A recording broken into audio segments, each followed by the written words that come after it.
اللہ اللہ اللہ اللہ اللہ اللہ اللہ اللہ اللہ اللہ اللہ اللہ. السلام علیکم ورحمۃ اللہ وبرکاتہ.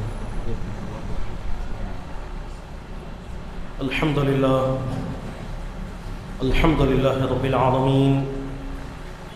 والعاقبۃ للمتقین والصلاة والسلام علی سید الاشرف الانبیاء والمرسلین وعلى آلہ الطیبین الطاہرین واصحابہ اکرمین الاکرمین اجمعین. اما بعد فقد قال الله تبارك وتعالى في القرآن المجيد والفرقان الحميد. فاعوذ بالله من الشيطان الرجيم. بسم الله الرحمن الرحيم. لقد كان لكم في رسول الله أسوة حسنة. وقال الله تبارك وتعالى في مقام آخر إنك لعلى خلق عظيم. صدق الله العظيم. قال الله تبارك وتعالى في شأن حبيبه تعظيما وتكريما إن الله وملائكته يصلون على النبي يا أيها الذين آمنوا صلوا عليه وسلموا تسليما. اللهم صل على سيدنا محمد وعلى آله وأصحابه أفضل صلواتك وعدد معلوماتك وبارك وسلم. تمام حمد و تعریف اللہ رب العالمین کے لیے ہے جو ساری کائنات کا خالق و رازق ہے، اور لاکھوں کروڑ درود و سلام عقائد و جہاں تاجدار مدینہ احمد مجتبی محمد مصطفیٰ صلی اللہ علیہ وسلم پر، جن کو اللہ رب العزت نے دونوں جہانوں کے لیے رحمت بنا کر بھیجا. حاضرین کرام، ابھی میں نے خطبے کے دوران قرآن مجید کی 2 آیات کریمہ کی تلاوت کرنے کا شرف حاصل کیا، جس میں اللہ تبارک و تعالیٰ کا ارشاد ہے کہ اے لوگو، تمہارے لیے رسول اللہ صلی اللہ علیہ وسلم کی زندگی میں بہترین نمونہ ہے. اور دوسرے مقام پر اللہ تبارک و تعالیٰ پیارے آقا صلی اللہ علیہ وسلم کے اخلاق کی عظمت کو بیان کرتے ہوئے ارشاد فرماتے ہیں کہ محبوب آپ خلق عظیم پر فائز ہیں. اور عقائد و جہاں صلی اللہ علیہ وسلم نے ارشاد فرمایا کہ میں مکارم اخلاق کی تکمیل کے لیے آیا ہوں. الغرض حاضرین کرام، اخلاق طرز زندگی، رہن سہن، عادات و اطوار کو کہا جاتا ہے. قوموں کا عروج و زوال ان کی ترقی اور تنزل اخلاق پر ہی موقوف ہے. جس قوم کے اخلاق جس قدر بلند ہوں گے، وہ قوم اسی قدر عظمت والی ہوگی، وہ قوم اسی قدر رفعت والی ہوگی. اور جس قوم کے اخلاق جس قدر گرے ہوئے ہوں گے، تو وہ قوم اسی قدر ذلت اور رسوائی میں مبتلا ہوگی. حضرت امام غزالی رحمۃ اللہ علیہ نے اخلاق کی قسموں کو خلق کی قسمیں بیان کرتے ہوئے آپ نے ارشاد فرمایا کہ خلق کی 3 قسمیں ہیں. نمبر 1 خلق کریم، نمبر 2 خلق عظیم، اور نمبر 3 خلق احسن. خلق احسن اسے کہتے ہیں کہ اگر ظالم کسی پر ظلم کرے تو مظلوم کو یہ حق حاصل ہو جاتا ہے کہ وہ ظالم سے اس کے ظلم کا بدلہ لے لے. اور خلق کریم کا مطلب یہ ہے کہ اگر ظالم کسی پر ظلم کرے تو مظلوم کو چاہیے کہ ظالم کے ظلم کو معاف کر دے. تو روایات میں آتا ہے کہ خلق احسن حضرت ابراہیم علیہ السلام سے لے کر حضرت موسیٰ علیہ السلام تک تمام قوموں میں رائج تھا. اور خلق احسن حضرت عیسیٰ علیہ خلق کریم حضرت عیسیٰ علیہ السلام کا خاصہ تھا. اور خلق عظیم کا مطلب یہ ہے کہ اگر ظالم کسی پر ظلم کرے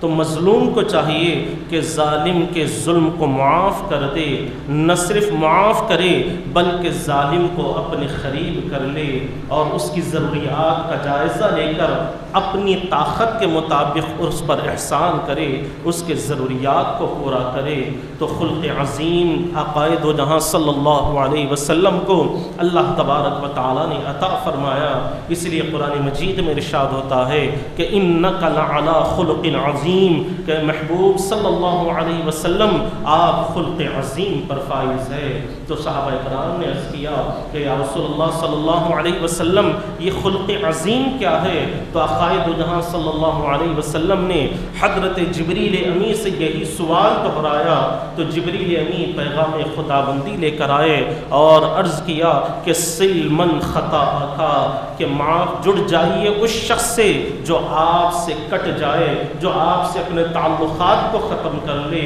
فاعف عن من ظلمک، کہ معاف کیجئے اس شخص کو جو آپ پر ظلم کرے۔ واحسن الی من اساء الیک، احسان کیجئے اس شخص پر جو آپ کے ساتھ برائی سے پیش آئے۔ تو آقائے دو جہاں صلی اللہ علیہ وسلم کو اللہ تبارک و تعالیٰ نے خلق عظیم پر فائز فرمایا ہے، اور خلق عظیم کے ساتھ اللہ تبارک و تعالیٰ نے آپ کو مبعوث فرمایا ہے۔ حاضرین کرام، جس کی ذات بلند ہو، جن کا مقام بلند ہو اور جن کی شان ورفعنا لک ذکر رکھو، تو پھر اس کے اخلاق عظیمہ کا کیا کہنا، اس کے اخلاق کریمہ کی عظمت اور رفعت کا کیا کہنا۔ الغرض آقائے دو جہاں صلی اللہ علیہ وسلم کے پردہ فرمانے کے بعد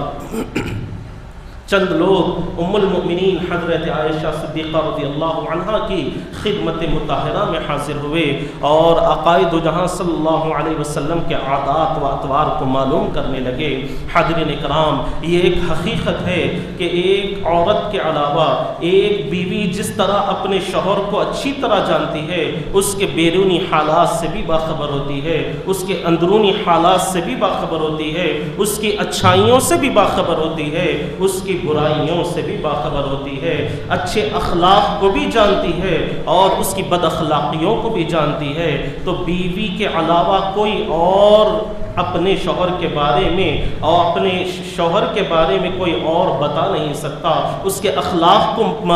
کا معاملے کا ذکر نہیں کر سکتا۔ تو آقائے دو جہاں صلی اللہ علیہ وسلم کے اخلاق عظیمہ کو معلوم کرنے کے لیے صحابہ کرام نے جس ہستی کا انتخاب فرمایا وہ حضرت ام المؤمنین عائشہ صدیقہ رضی اللہ عنہا کی ذات بابرکت ہے۔ اور حاضرین کرام، یہ عین ممکن ہے کہ ایک شخص جو مسجد میں یا بازار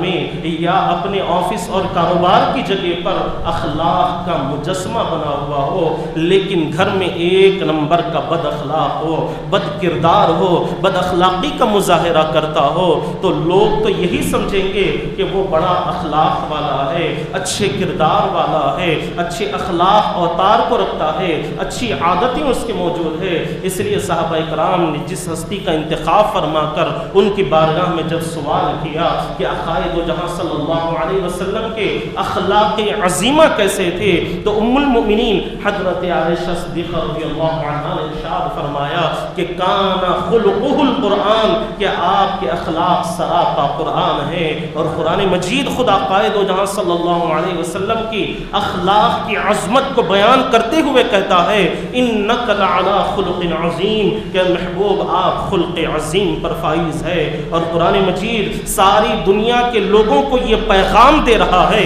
یہ اعلان کر رہا ہے کہ لقد کان لکم فی رسول اللہ اسوۃ حسنہ، اے لوگوں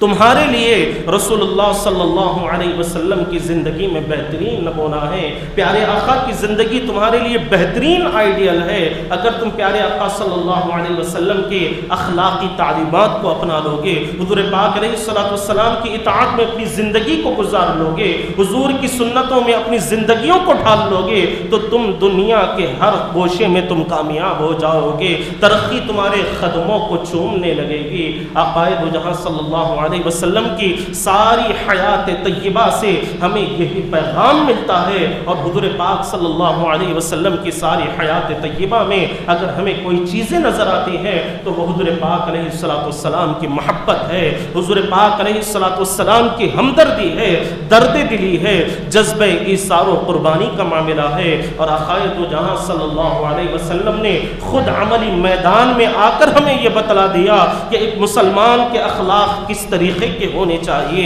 مسلمان کا کردار کیسا ہونا چاہیے، مسلمان کی گفتگو کا انداز کیسا ہونا چاہیے، مسلمان کے رہنے سہنے کے اس کے عادات و اطوار کیسے ہونے چاہیے۔ اس لیے کہ حاضرین کرام،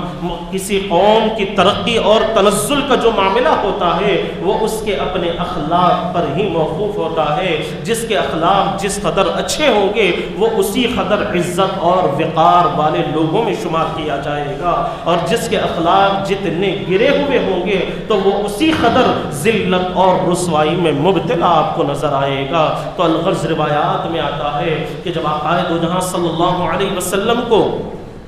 مکے سے ہجرت کر کر مدینہ پاک کو تشریف لے جانے کا حکم دیا گیا تو آقا دو جہاں صلی اللہ علیہ وسلم کے دل ہی دل میں یہ خیال پیدا ہوا کہ آج مکی زندگی کا آخری دن ہے، اس لیے آپ کے دل میں یہ خیال پیدا ہوا کہ چلو مکے میں جا کر کعبہ شریف کے اندر 2 رکعت نفل نماز ادا کر لیں تاکہ میرے دل کو تسکین آ جائے، میرا دل مطمئن ہو جائے۔ یہی سوچ کے ساتھ آقا دو جہاں صلی اللہ علیہ وسلم حرم کعبہ میں تشریف لے جاتے ہیں تو کیا دیکھتے ہیں کہ حرم شریف مقفل ہے اور اس کی چابی عتبہ بن شیبہ کے پاس ہوتی ہے۔ آقا دو جہاں صلی اللہ علیہ وسلم نے خیال فرمایا کہ اگر میں خود جاؤں اور عتبہ سے چابی طلب کروں گا تو وہ انکار نہیں کرے گا اور چابی مجھے دے دے گا۔ یہی سوچ کے ساتھ پیارے آقا عتبہ بن شیبہ کے گھر تشریف لے جاتے ہیں، دروازے پر دستک دیتے ہیں۔ عتبہ جب باہر آتا ہے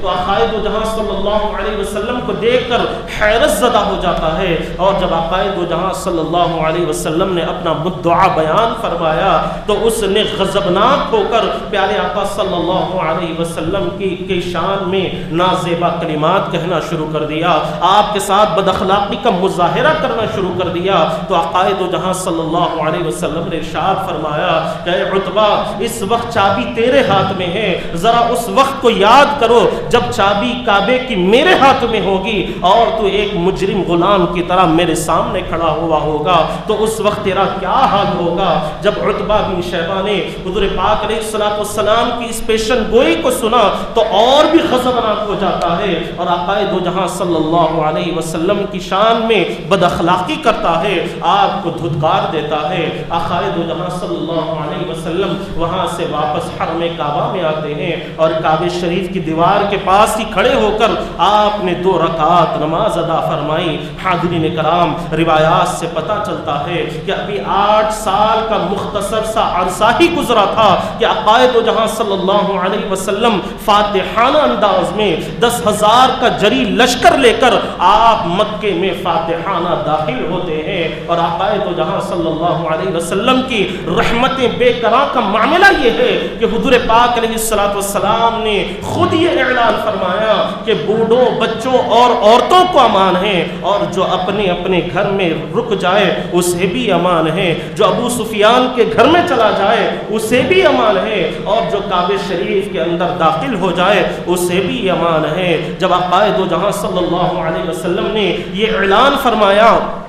تو لوگ حیرت زدہ ہے، اور وہ لوگ جنہوں نے حضور پاک علیہ السلام کے ساتھ بد اخلاقیاں کی تھی، حضور پاک علیہ السلام پر ظلم و ستم کیا تھا، آج وہ مارے ہیبت کے کانپ رہے ہیں، مارے ہیبت کے تھرا رہے ہیں کہ آج ہمارے ساتھ کیا معاملہ ہوگا۔ حضور پاک علیہ السلام، ہم نے جو پیارے آقا کے ساتھ جو زیادتیاں کی ہے آج ہمارا اس کا بدلہ لیا جائے گا، ان تمام زیادتیوں کا بدلہ لیا جائے گا، ان تمام ظلموں کا بدلہ لیا جائے گا، ان تمام بد اخلاقیوں کا بدلہ لیا جائے گا۔ لیکن حاضرین کرام، آقا دو جہاں صلی اللہ علیہ وسلم کے اخلاق عظیمہ کو دیکھیں کہ وہ قوم جس نے پیارے آقا صلی اللہ علیہ وسلم کے جسم مبارک پر پتھر مارا تھا، وہ قوم جس نے آپ کو لہو لہان کر دیا تھا، وہ قوم جس نے آقا دو جہاں صلی اللہ علیہ وسلم کے راستے میں کانٹے بچھائے تھے، وہ قوم جس نے حضور پاک علیہ السلام پر کچرا ڈالا تھا، وہ قوم جس نے آقا دو جہاں صلی اللہ علیہ وسلم کو اذیتیں پہنچائی تھی، تکلیفیں پہنچائی تھی، لیکن میرے آقا کی رحمت پر قربان جائیں، آقا دو جہاں صلی اللہ علیہ وسلم نے یہ اعلان فرما دیا کہ لا تثریب علیکم اليوم، کہ آج کسی پر ظلم نہیں کیا جائے گا، آج کسی کو سزا نہیں دی جائے گی، بلکہ آج ہر کسی کو معاف کر دیا جائے گا۔ یہ اعلان کا سننا ہی تھا کہ وہ لوگ حیرت زدہ ہو گئے، ہم نے تو آپ کے ساتھ بڑی زیادتیاں۔ اللہ اللہ اللہ اللہ اللہ اللہ اللہ اللہ اللہ اللہ